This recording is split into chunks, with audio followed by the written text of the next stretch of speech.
Mən konkretləşdirmək istəyirəm Sərdar bəy. Mən görürəm ki, siz daha çox, yəni yolun bir rahat tərəfinə, yumşaq tərəfinə getmək istəyirsiniz, düşünürsüz ki, vəziyyət dramatik deyil, amma konkret məlumatları mən sizinlə bölüşəcəm ki, deməli Amerika Birləşmiş Ştatları Rusiyanın indiyə qədər işğal etdiyi bütün ərazilərin Moskvanın sərəncamında qalmasını, Ukraynanın bu işğalla barışmasını və ərazilərin Rusiya Federasiyası tərəfindən rəsmi şəkildə ilhaq edilməsi ilə razılaşmasını tələb edir. Ukrayna bu varianta razılaşmayacağı təqdirdə bütün dünya ictimaiyyətinə sülh istəməyən mürtəci tərəf aqressor kimi təqdim olunacaq. Amerikanın kimi necə təqdim eləməsi, yəni hər şey həll olmur ki, Avropa Birliği Ukraynanın yanındadır, Türkiye Ukraynanın yanındadır. Bu dəqiqə Amerikadan başqa demək dünyanın bütün müttəfiq qüvvələrində Çin kimi dünyanın ən nəhəng bir dövləti Ukraynanın yanında. Hətta Çin bəyanat verdi ki, biz Ukraynanın iştirak olmadan heç bir sülh danışıqlarını qəbul eləməyəcəyik və bu ədalətsizlik olar. Ona görə də o sizin dediyiniz Ruspərəst qüvvələrin açığı deyim ki, mətbuata yaydığı məlumatdır. Belə bir şey yoxdur. Dünya ictimaiyyətinin böyük əksəriyyəti Ukraynanın yanındadır. Avtoritar rejimlər var, nə bilim Şimali Koreya kimi, Orban kimi adamlar Rusiyanı müdafiə edir, amma yerdə qalan demokratik ictimaiyyət bütünlükdə, o cümlədən Avropanın başçılığı altında Ukrayna müdafiə edir. Yəni Ukrayna əgər bu şərtlərlə razılaşsa ki, tam mümkündür də, yəni hər halda çıxış yolu. Ukrayna niyə razılaşmadı? Qeyri-bərabər döyüşdə Ukraynanın hərbi cəbhədə göstərdiyi nailiyyət Rusiyanın nailiyyətlərindən böyükdür. Rusiya indi getdi Koreyadan qoşun gətirdi. Ukrayna hələlik heç bir xarici dövlətdən qoşun gətirməyib, öz gücü ilə gətirmir yoxsa gətirə bilmir demək məncə daha doğru olar. Çünki heç kim gəlib Ukrayna əvəzinə döyüşmək istəmir, açıq deyək də. Və söhbət ondan get, məsələ burasında Ukrayna müraciət eləmir var. Kimə müraciət edəcək? Kim gələcək Rusiya ilə döyüşəcək Sərdar bəy? Yox, döyüşənlər indiyə qədər gəlib döyüşərlər. Legionları var. Onlar hamısı pulla vuruşan xarici ölkələrin vətəndaşlarıdır. O legionlar da həddən artıq qeyri-adi dərəcədə belə deyim də hərbi teatrda rol oynayan qüvvələrdir. İstəsə məsələn Fransadan bir 200 min, 300 min legiona gətirə bilər.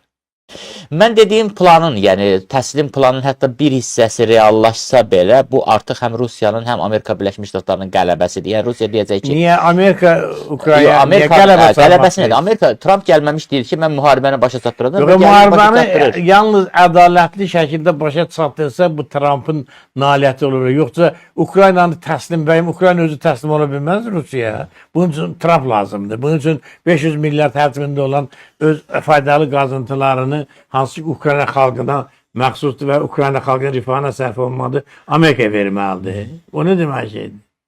Haydi deyəcəksə siz jurnalist kimi yəni yanaşırsınız, siyasət başqa şeydir. Yox, siyasətdən söhbət gedir. Bugün deməli yayılan məlumatdan 90% fake xəbərlərdir. Yəni ictimai rəyət çaşdıran, əks tərəfi ruhdan salan, müəyyən qüvvələri dəstəkdən məhrum eləmək məqsədi ilə yayılan əsası olmayan yalancı məlumatdır. Məsələn deyirlər ki, Amerika güya məlumat vermir Ukraynaya.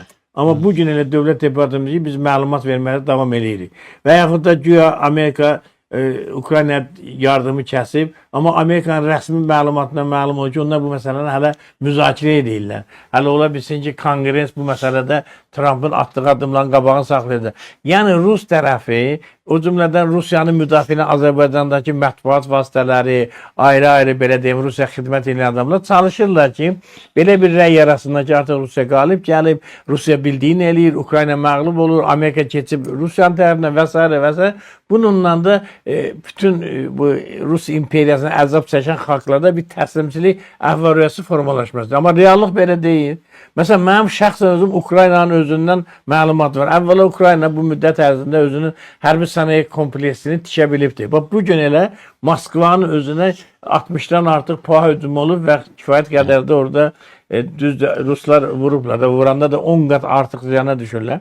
Amma Ukraynalı da kifayət qədər zərbə vurublar. Hətta Rusiyanın dərinlikdə olan neft bazalarına bu həftə ərzində bir neçə dəfə hücum olub. Özü də hamısı Ukraynada istehsal olunan raketlər vasitəsilə. Yəni bu baxımdan hətta Amerikanın yardımı olmasa belə artıq Ukrayna özü öz resurslarına bu müharibəni davam edəcək. Baxmayaraq ki, Avropa ölkələri də kifayət qədər dəstək verir. Ona görə də mən bu mətbuatda yazılanlardan nəticə çıxardıb, güya Ukrayna məğlub oldu, dünya hamısı Ukraynanın öz döndərdi, Rusiya güya qalib oldu.